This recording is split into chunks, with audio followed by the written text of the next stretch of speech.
안녕하세요. 아는 의사 오빠 김하중 원장입니다. 최근 들어 지방흡입과 체형관리에 대해서 문의가 좀 폭주하고 있습니다. 그래서 오늘은 특별히 저희 병원에서 다이어트 관리, 지방흡입을 받으신 두 분을 모시고 이야기를 진행해 보도록 하겠습니다. 자기소개 먼저 부탁드리겠습니다. 안녕하세요. 라마르 프리미엄 의원을 통해 도움을 받아서 맥미남 프로그램에 4X 라지 내 남자로 출연했던 이경렬이라고 합니다. 반갑습니다.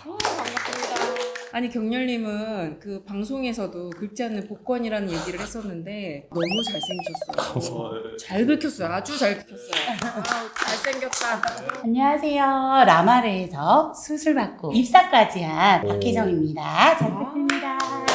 회장님은 요즘에 어떻게 지내고 계세요? 제가 제 2의 인생을 살고 있어요. 너무너무 감사드립니다. 제가 감사하죠. 경렬님은 어떻게 지내세요? 저는 열심히 공인중개사 일 하고 있고요. 눈코 뜰 새 없이 바쁘게 좀 생활하고 있습니다. 자, 이제 두 분이 다이어트, 지방흡입 수술 받기 전에 뭐 외모적으로나 심적으로 어떤 상황이었는지 좀 이야기 좀 부탁드리겠습니다. 저는 제가 또 이제 직업이 공인중개사다 보니까 항상 새로운 사람을 응대를 해야 되는 직업임에도 불구하고 저 사람이 나를 좀 싫어하지 않을까? 그런 마음이 항상 있으니까 이게 사람을 온전히 대하지 못하더라고요. 그렇게 좀 살았던 것 같습니다. 회장님은 어떤 상황이셨어요? 저 같은 경우에는 아이가 아직 나이가 어리기 때문에 길거리 음식, 뭐 핫도그라든가 같이 먹게 되면 쳐다보는 시선들이 어휴 저러니까는 살찌지. 근데 지금은 한 손엔 핫도그, 한 손엔 드링킹까지 자신 있게 먹고 있습니다. 그렇다면 이제 변화를 결심하게 된 결정적인 계기, 그게 궁금한데요. 저는 조금 특이하게 맥미남이라는 방송 프로그램을 통해서 우연찮게 원장님을 또 만나가지고 지방흡입까지 좀 진행을 하게 되었었습니다. 저는 이제 보시다시피 활동적이고 이렇게 격렬한 운동이라든가 댄스 뭐 이런 걸 되게 좋아해서 생각을 했어요. 지도자 길까지도. 근데 요즘에는 이제 실력보다는 외적인 것도 중요시 생각하더라고요. 그래서 계기가 됐던 것 같아요. 그래서 제가 전에 도대체 어떻길래 지금 이렇게까지 말씀을 하시는지 자료를 조금 준비했는데 원장님이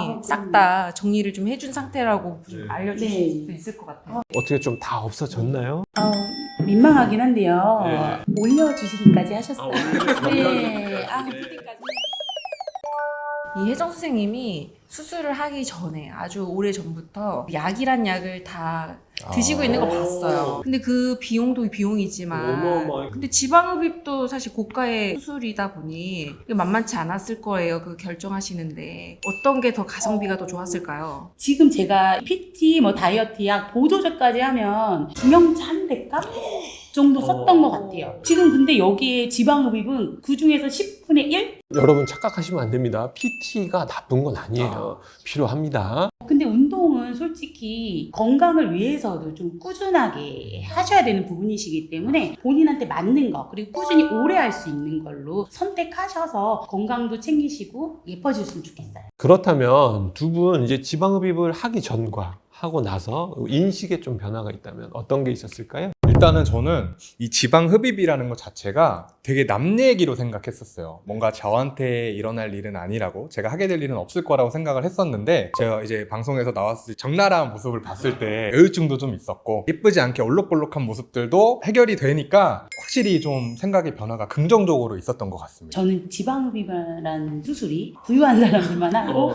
그런 부분인 줄 알았어요. 그리고 되게 위험한. 왜냐면 마취를 해서 정말 내가 깨어날 수 있을까? 그런 걱정이 되게 조금 있었는데 다이어트 약은 가슴 떨리고 손 떨려요. 그리고 기억력도 없어져요, 점차. 그렇기 때문에 다이어트 약보다 너무 더 좋은 것 같아요. 마취가 좀 무섭다고 하셨죠? 그 부분에 대해서 좀 용기를 얻은 부분은 없었을까요? 마취 같은 경우에는 제가 이제 겁이 많다 보니까 그렇기 때문에 꼼꼼히 좀 따져봤던 게 마취과 선생님이 계시는 곳을 좀 따졌는데 일반 성형외과나 의원 같은 데는 거의 안 계세요. 근데 여기는 마취과 전문의 원장님께서 계셔서 선택했던 이유 중에 하나. 경렬님은 저희 병원에서 어쨌든 재능 기부 형식으로 수술을 받으셨는데 만약에 이걸 돈 주고 하라 그러면 한다? 안 한다? 저는 무조건 합니다. 이제 감량을 이렇게 하셨는데 유지하는 노력도 반드시 필요하잖아요. 어떻게 유지하고 계신지? 저는 술을 되게 좋아하는 성격이거든요, 원래. 지금은 절반 이상 줄였고요. 운동도 헬스 꾸준히 하고 있고, 요새는 사이클 하나 사가지고 아침에 조금 일찍 일어나서 자전거 타고 하루 시작하면 좀 상쾌하더라고요. 저도 마찬가지로 원장님과 실장님이 옆에서 내 눈으로 지켜보시기 때문에 술은 뭐 입에도 지금은 안 되고 있고요. 단백질 위주의 식단하고 꾸준하게 주 3회 이렇게 줌바 댄스 점심시간에 식사 끝나고 하고 또 걷기 루틴적으로 좀 지키고 있어요. 그럼 이제 좀 솔직한 이야기도 좀 물어볼까요? 지방흡입 이거는 좀 불편했다 하는 점이 있었으면. 저는 겨울에도 내복을 안 입는 성격이거든요. 근데 이 지방흡입을 하고 나서는 압박복을 입고 생활을 해야 되는 부분이 있더라고요. 근데 이제 그 부분에서 조금 불편하지 않았었나 그렇게 생각이 들었었고, 수술 후에 조금 배에 딱딱한 게 만져지는 듯한 약간 이질감? 그 부분도 약간은 불편하다고 생각을 했던 것 같습니다. 이제 다 없어지.